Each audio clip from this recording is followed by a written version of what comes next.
हाँ जी, let's continue with the further properties, that is electrophoresis. Electro means electric field, phoresis means movement. मतलब अगर आप electricity apply करते हो तो मूवमेंट होने लगती है. आपने कोलॉइडल सॉल्यूशन के अंदर एक इलेक्ट्रिक फील्ड अप्लाई कर दी, इलेक्ट्रिक पोटेंशियल अप्लाई कर दिया. Let us have an image. NCERT figure number 5.13, एक यू शेप ट्यूब आपको नजर आ रही है. उसमें कोलॉइडल पार्टिकल्स हैं. कोलॉइडल सॉल्यूशन मैंने फिल किया हुआ है. Colloidal solution means dispersed phase in and having dispersed phase in the dispersion medium. इस यू शेप ट्यूब के अंदर कोलॉइडल सॉल्यूशन है. Solution consisting of two particles, dispersed phase in the suitable dispersion medium. आपको ये भी मैंने पहले बताया है कि all the colloidal particles carry some charge and charge should be same on all the particles of the dispersed phase. Either it can be positive or negative. Now if the charge on the colloidal particles or the dispersed phase is positive, आपने एक U shape tube में colloidal solution fill किया है और आप जानते हो कि colloidal particles के ऊपर चार्ज होता है. अगर चार्ज पॉजिटिव है so they will start moving towards the negative terminal of the battery. Colloidal solution के जो पार्टिकल्स हैं, सभी पार्टिकल्स के ऊपर सेम चार्ज होता है. All the particles are carry the same charge. आप देख सकते हैं इधर से.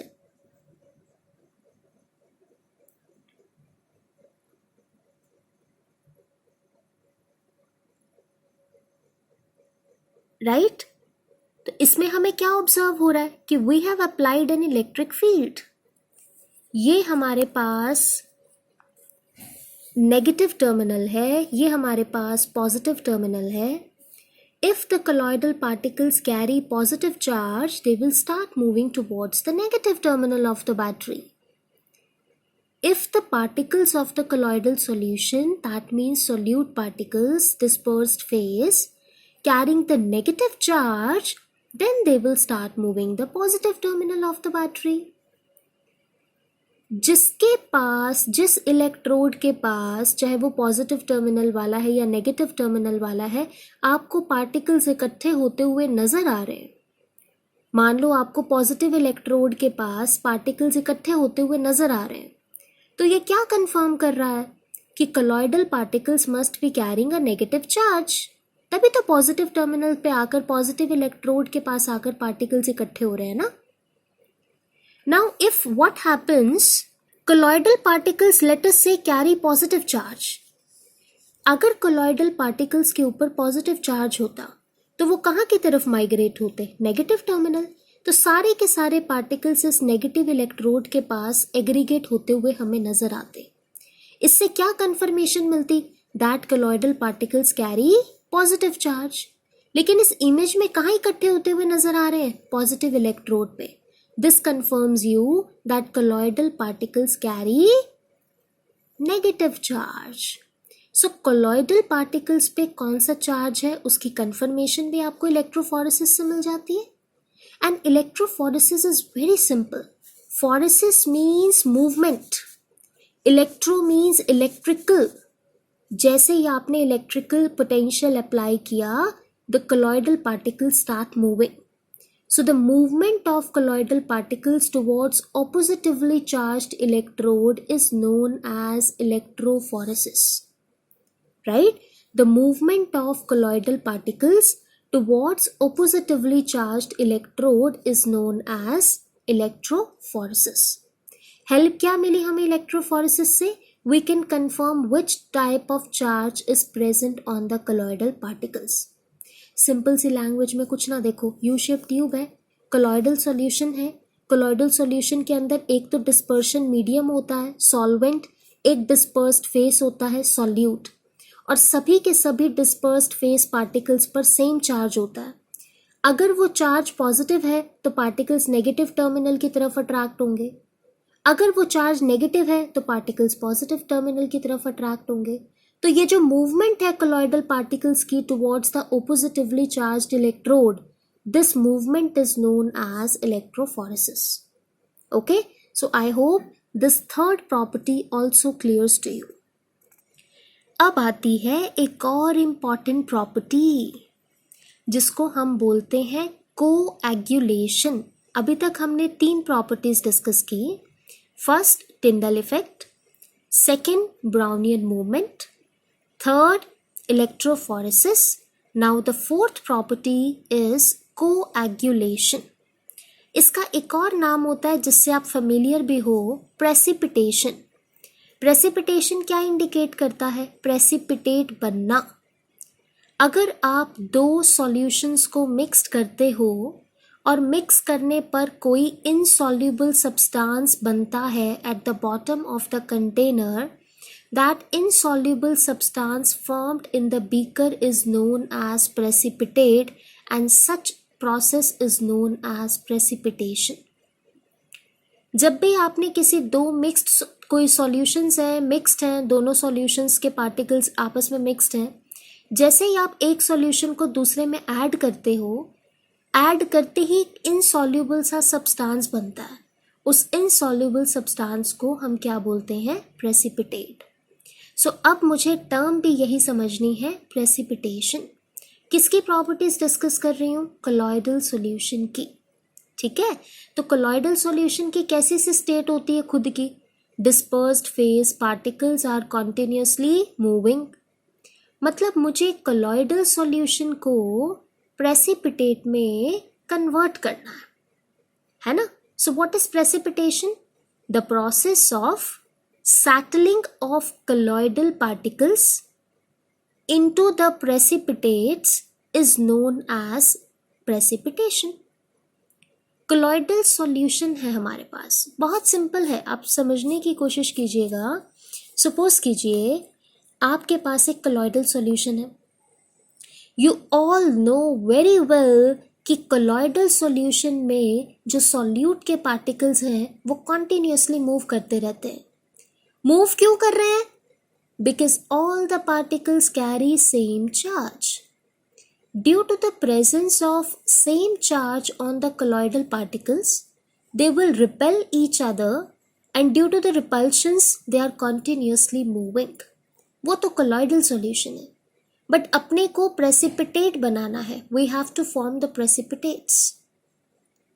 अगर आपके पास colloidal solution है, उसमें particles continuously घूम रहे हैं. घूमते क्यों हैं? Because all are carrying the same charge. अगर ये चार्ज ना हो तो वो रिपेल नहीं करेंगे. रिपेल नहीं करेंगे तो घूमेंगे नहीं. घूमेंगे नहीं तो they will settle down eight the bottom and precipitate will be formed. तो मेरा एम क्या है कि जो बीकर में पार्टिकल्स घूम रहे हैं उन पे से चार्ज को रिमूव कर लो. तो हमने एक एग्जाम्पल लेना है. सपोज करो हमारे पास एक बीकर है.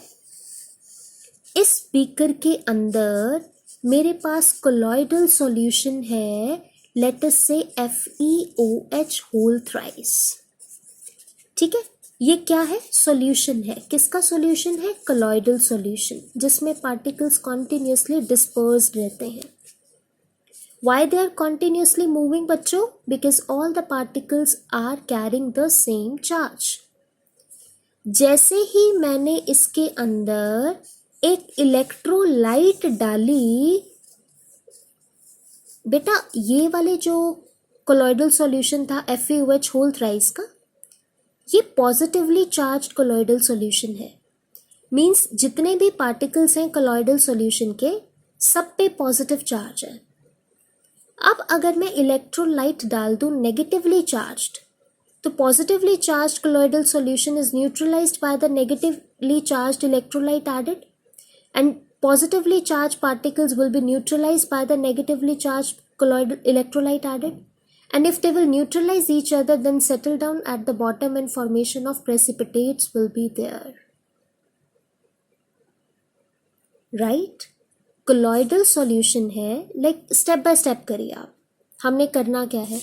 मेरा जो फोर्थ प्रॉपर्टी है जो मुझे डिस्कस करनी है वो क्या है? कोएगुलेशन. राइट? कोएगुलेशन या फिर प्रेसिपिटेशन। किसके प्रेसिपिटेट्स बनाने हैं? कोलॉइडल सॉल्यूशन के। So the process of settling of the colloidal particles is known as precipitation. The process of settling of the colloidal particles is known as precipitation. Colloidal solution कैसा होता है बच्चों? In which the particles are continuously moving. तो एक consider करते हैं beaker. Beaker के अंदर मैंने लिया colloidal solution FeOH whole thrice का, and all the particles of this ferric hydroxide carry positive charge.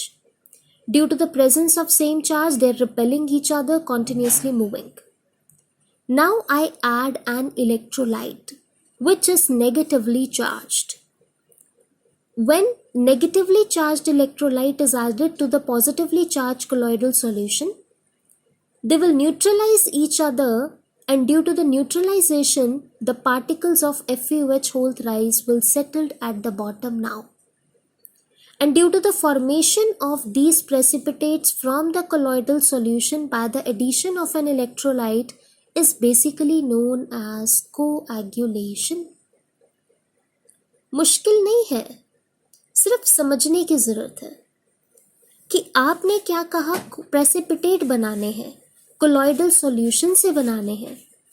इस सॉल्यूशन के ये सॉल्यूशन घूम रहा है, इसमें पार्टिकल्स घूम रहे हैं क्योंकि इन सब पे सेम चार्ज है।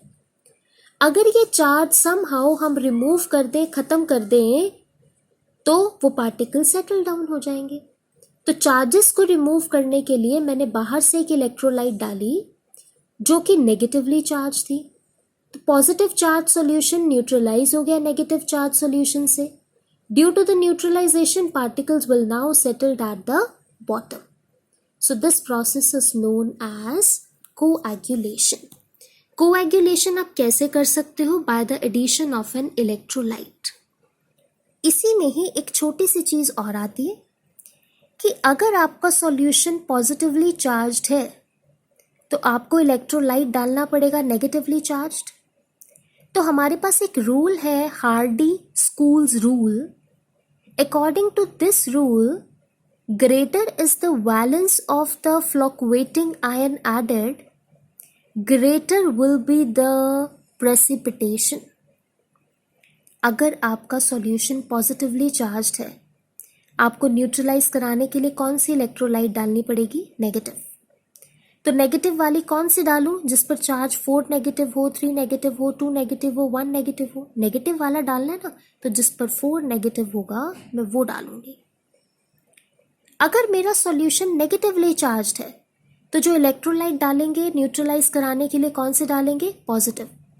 जो आप इलेक्ट्रोलाइट डाल रहे हो उस पर वैलेंस ज़्यादा होना चाहिए, पॉजिटिव चार्ज ज़्यादा होना चाहिए, तभी इजीली प्रेसिपिटेशन हो पाएगा, राइट? जितनी ज़्यादा आप वैलेंस आयन ऐड करोगे उतनी जल्दी प्रेसिपिटेशन हो पाएगा। So according to the Hardy Schulze rule, greater is the valence of the fluctuating ion added. Fluctuating ion क्या है बेटा? जो आप इलेक्ट्रोलाइट ऐड कर रहे हो ना, उसमें जो एक आयन है उसको क्या बोलते हैं? Fluctuating ion. तो उतनी जल्दी प्रेसिपिटेशन, उतनी जल्दी न्यूट्रलाइजेशन होगा और उतनी जल्दी प्रेसिपिटेट्स बनेंगे, ठीक है? कितनी, अब अगर आपका सॉल्यूशन पॉजिटिवली चार्ज्ड है, आपको इलेक्ट्रोलाइट डालनी है नेगेटिवली चार्ज्ड, तो मिनिमम आपको कितनी इलेक्ट्रोलाइट डालनी पड़ेगी न्यूट्रलाइजेशन कराने के लिए? उसे बोलते हैं कोएगुलेटिंग वैल्यू। अगर आपका सॉल्यूशन पॉजिटिवली चार्ज्ड है, जैसे FeOH whole thrice positively charged है, उसको न्यूट्रलाइज कराने के लिए आपको नेगेटिवली चार्ज्ड इलेक्ट्रोलाइट डालनी पड़ेगी। तो न्यूट्रलाइज कराने के लिए आपको कम से कम कितनी नेगेटिवली चार्ज्ड इलेक्ट्रोलाइट डालनी पड़ेगी कि न्यूट्रलाइज हो जाए? वो मिनिमम कंसंट्रेशन जो हम ऐड करते हैं उसको हम बोलते हैं coagulating value. Okay, I hope this term is clear now, coagulating value. तो हमने फोर्थ प्रॉपर्टी डिस्कस की, कोएगुलेशन। इसका मतलब होता है प्रेसिपिटेट बनाना। प्रेसिपिटेट कैसे बनते हैं? जब कोलॉइडल पार्टिकल्स को हम चार्ज रिमूव कर देते हैं by the addition of an electrolyte carrying opposite charge to that of the colloidal particles, so that they will neutralize each other. And now if they are not carrying any charge, they will not repel, in spite of the fact they will be settled at the bottom. So the process of settling of the colloidal particles is known as precipitation. Precipitate banana colloidal particle से, इसी को ही हम बोलते हैं coagulation. Particles घूम रहे हैं, same charge है, चार्ज को रिमूव करना है, रिमूव करने के लिए ऑपोजिट चार्ज के इलेक्ट्रोलाइट डाल दो, न्यूट्रलाइजेशन हो जाएगी. न्यूट्रलाइजेशन हो जाएगी तो particles will be settled at the bottom and new precipitates will be formed and this process is known as coagulation. Electrolyte आप जो भी डाल रहे हो ऑपोजिटिवली चार्ज्ड की, उस पर वैलेंस ज़्यादा से ज़्यादा होना चाहिए, तभी प्रेसिपिटेशन फास्टर होगा. Greater is the valence on the fluctuating ion added, more will be the precipitation. Okay. और कितनी मिनिमम इलेक्ट्रोलाइट आपको डालनी पड़ेगी न्यूट्रलाइजेशन होने के लिए? That is known as coagulating value. Okay. Now, after these properties, I would like to discuss a very small and easy topic with you, that is emulsions, right? So my dear students, have you heard about the name emulsions? कभी सुना है आप लोगों ने emulsion? बेटा colloidal solutions हम पढ़ रहे हैं. colloidal solution एक heterogeneous system होता है. हेट्रोजेनियस सिस्टम इसलिए है क्योंकि इसमें एक डिस्पर्स्ड फेस होता है और एक डिस्पर्स्ड फेस होता है और एक dispersion medium, right. One of the colloidal solution containing one dispersed phase in a suitable dispersion medium. That's why such type of colloidal solutions is known as heterogeneous system.